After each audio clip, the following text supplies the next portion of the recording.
Hi, nice to meet you. My name is Dr. Doni Parthi, favoritely called as Dr. D in the office, so that makes it easier for people from having difficulty to pronounce my name. This is a unique journey that I have since I'm an anesthesiologist to begin with, but along the way I always ask the questions of why are we treating chronic diseases in different ways. For example, people coming in for gallbladder surgery, people coming in for total knee operations, or total hip operations. We have progressed significantly in the form of scientific knowledge, but we haven't truly translated to reducing chronic disease.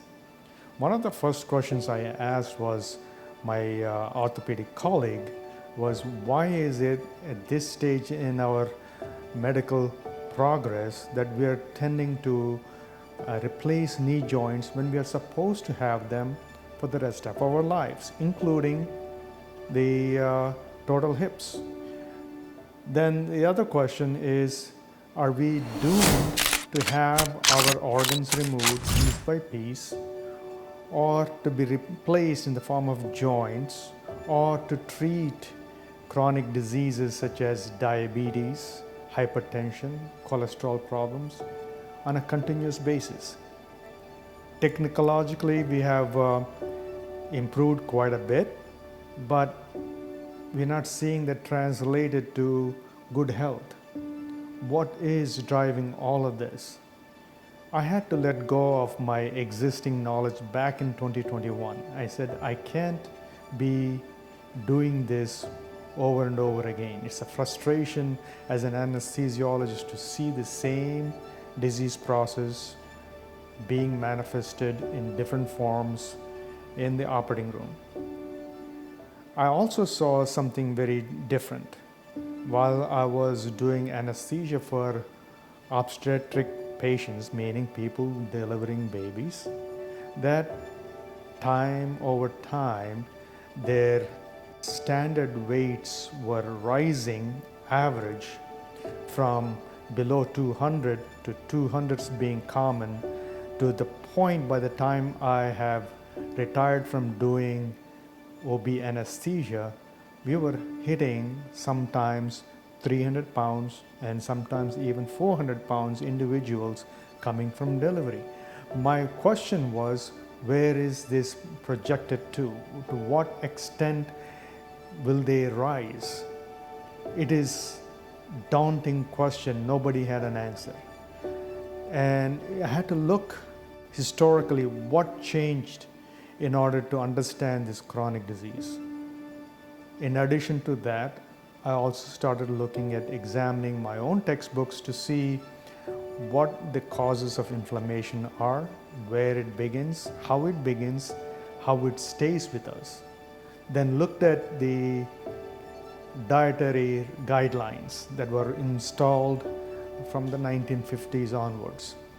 We were told to reduce certain things, add other things. Then we were told because of genetics that we're going to have these diseases, that there is no answer to these things other than to manage them.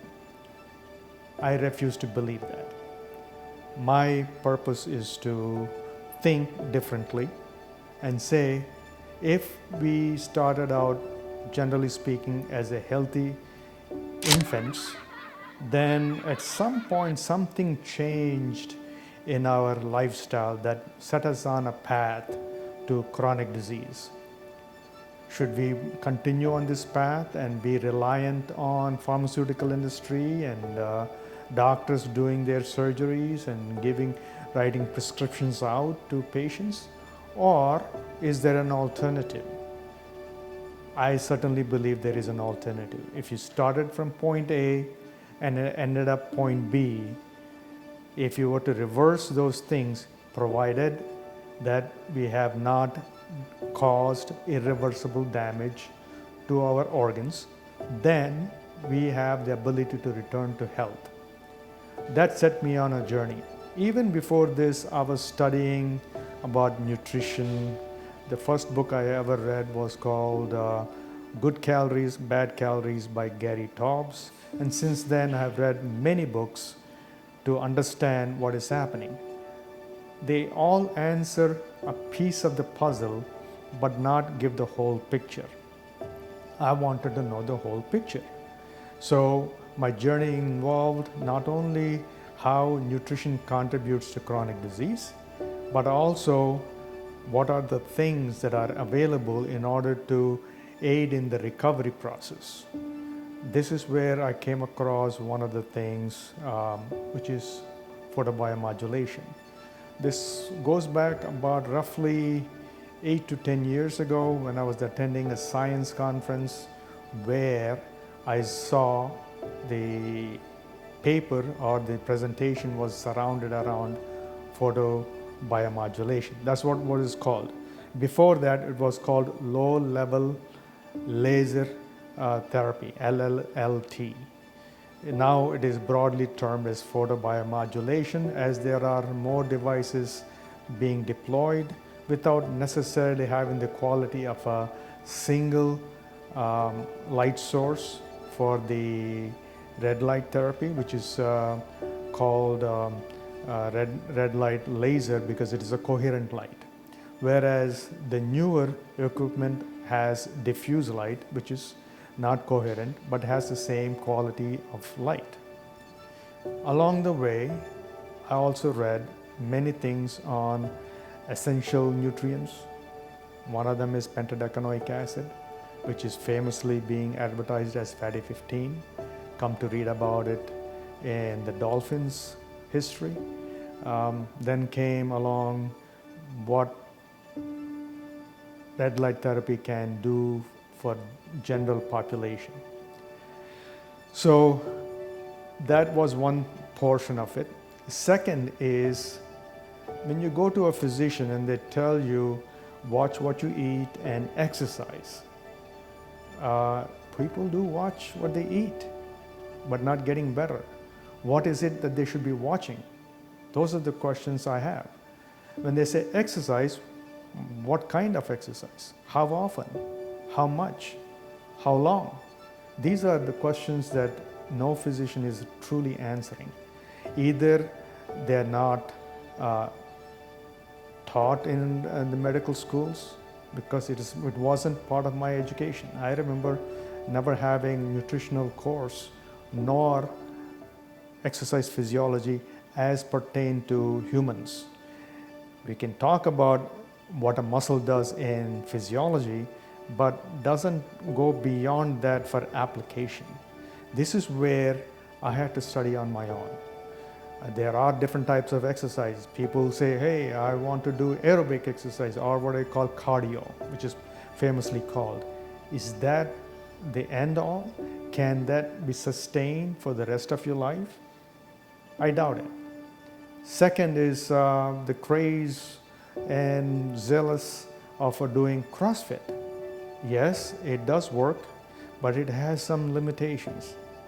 What about jogging, marathons? People tout themselves as being, I ran 5 miles, I ran 50 miles this week.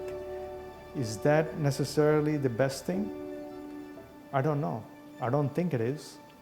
But what is sustainable even to the later part of your life? What do we need in our later part of our life? We need strength. We should be able to get up from the floor. We should be able to stand up from while you're sitting, get out of the bed, pull something off the floor onto a table, push something from our chest, put it into a cupboard. Many of these things are needed, which is basically called strength. That strength should be sufficient enough to live an independent life. If that is not there, then we suffer. How do we suffer?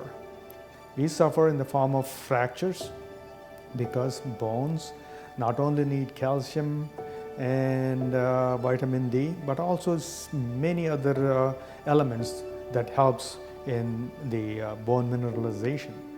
It is also necessary to give sufficient stress on the bone in order to form the mineral density. This is lacking in the knowledge that we have. We are looking for the least amount to do in order to maintain the brittleness of our bones. This is one of the biggest reasons elderly past 60 present to the hospital, to the operating room with fractures. This is debilitating. It can lead to demise if it's not treated.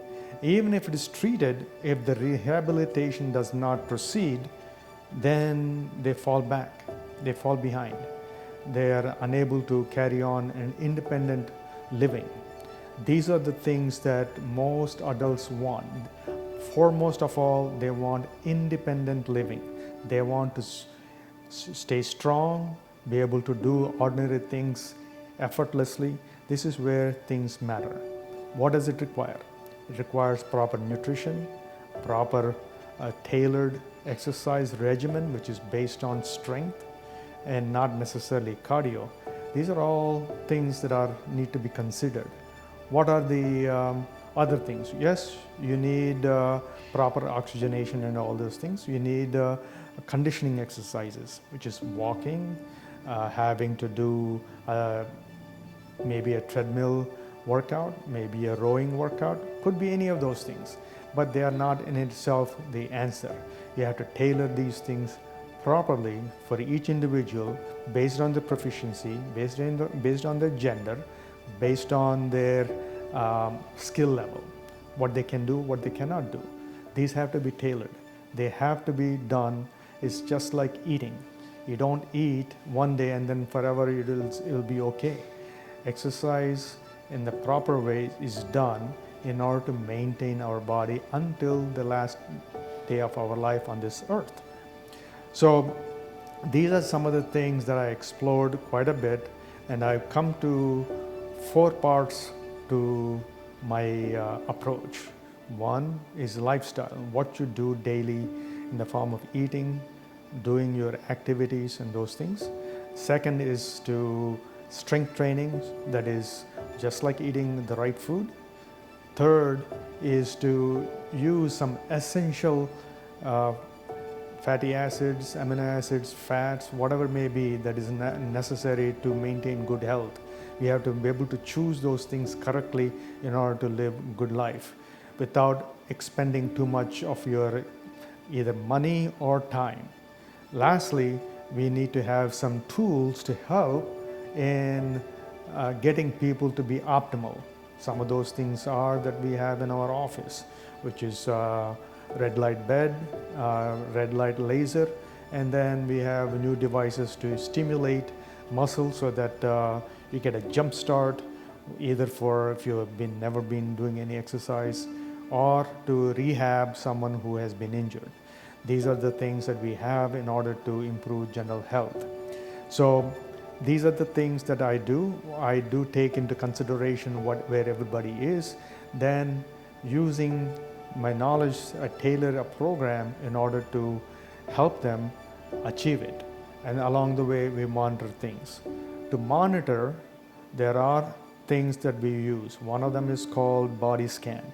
This is a very simple device. It tells in a snapshot how your body has inflammation or what level of visceral fat, which is the active, metabolically active fat in the around the organs, and also generally says, are you generalized inflamed, meaning the body is in such a condition that it is fighting inflammation constantly. How do we deal with that? We have certain plans to go ahead. We might even use certain supplements in order to do. I tend to avoid pharmaceutical medications to deal with it because they have their own problems. I know some have chosen a GLP-1 receptor agonist. That is their choice, but it comes with the other end of the stick, which is to say that you're starving your cells at the same time. You may be getting the external appearance, but your cells are reporting differently. To understand that, we need to do certain tests. One of them is what I call Genova Diagnostics metabolomics. what it does is it tells me what is happening at the cellular level, not the usual labs that are ordered by your physician. These are looking at how your cell processes carbohydrates, proteins, and lipids, as well as tells me functional deficiencies or sufficient levels of various vitamins, glutathione, and all these other things. Gives me an idea of how your body is working. So I use a combination of these things in order to understand each individual what is happening. Now, coming to strength training and what is called aerobic workout, they are unique. They are done for specific reasons. Both are not going to give you the same result. One will give you the muscle building process, the other one will condition you, also makes your insulin levels drop. So these are the things to know first before implementing a regimen. People always take what is called a resolution on January 1st. By the end of the month, they fall apart because they don't know how to implement that strategies required for a consistent, progressive development of a regimen that can be sustainable. This is difficult for most people because they don't know how. Just because you see a treadmill or a bunch of weights does not mean you're proficient in applying those tools for your own condition. It requires a set of knowledge, and also be aware when someone does this the first time, they end up being severely sore. This is called delayed onset muscle soreness. There is a way to reduce it or to avoid it. That is a strategy that I can deal with anyone interested in knowing how to do it. So, in summary, what I would say is I work on levels. One is to know about the individual first thoroughly, to see what is happening in their life, how they have progressed to where they are. Second is to implement food choices such that they reduce inflammation, and don't expect these changes will take place within next 3 months or even 6 months. It requires certain time, and you should be able to commit yourself to that level of wellness, meaning for your own health.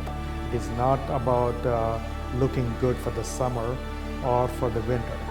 It is to bring you to a self-supporting habits that will keep you away from the hospital and keep you at a distance from using pharmaceutical drugs.